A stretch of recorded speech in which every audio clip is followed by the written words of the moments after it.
Di 5 saliya xwe de bi vê enstrûmana armonîkayê dest bi muzîkê kir û niha di 76 saliya xwe de dikare li hemû enstrûmanên muzîkê lê bide.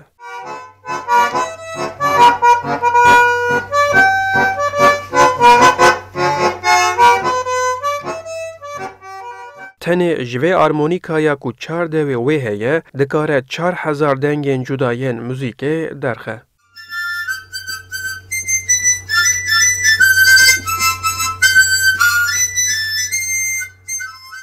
Tam 4 yaşındayken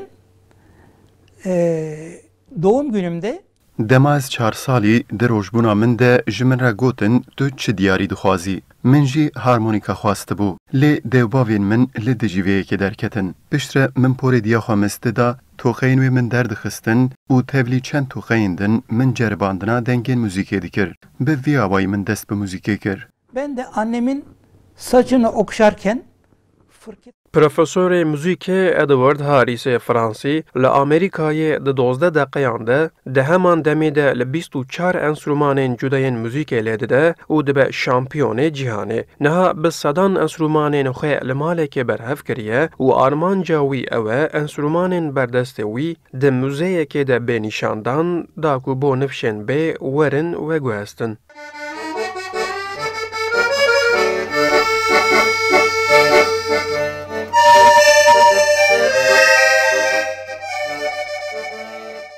dedelerim Fransa'dan yani Paris'ten gelip Kalikên min ên endeziyar ji Fransayê ji bo çêkirina yekem rêhesnên trênê hatin Tirkiyeyê. Ez jî li Stenbolê mezin bûm. Piraniya enstrûmanên li vê malê ji bavûkalên min mane. Li nav enstrûmanan harmoniya dêrê ya ji serdema muzîkjenê navdar Johann Sebastian Bach jî heye. Hinek ji wan jî min bixwe berhev kirin. Dixwazim muzeyek bêava kirin da ku hemû kes van enstrûmanan bibîne û jê sûdê werbigire. var.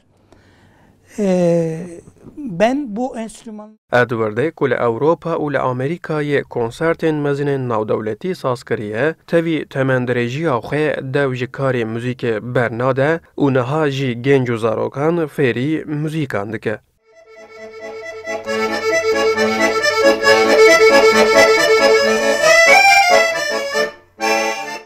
Paris, Roma, Kaliforniya'dan hem konservatuvar Li Paris, Kaliforniya û Romayê konsertên min serkeftî hatin dîtin û ji aliyê netewên yekbûyî ve wek şampiyonê cîhanê ez hatim hilbijartin. Min bi zarokên ku xwandin û nivîsandinê nizanin re orkestraya bandoyê ava kir. Niha jî bawayekî xwebexş dersên muzîkê didim mirovan. Hev didim tîmeke xurt a muzîkê ava bikim û li cîhanê beşdarî festîvalan bibim. içi ve yurt dışında birçok enstrümanların Li gorî gotina Edward, heta niha muzeyek bi sedan enstrûmanên kevnarên wek di destê wî de ne, nehatiye avakirin, loma bi van enstrûmanan avakirina muzexaneyek jî dê bibe yekem muzexane li cîhanê.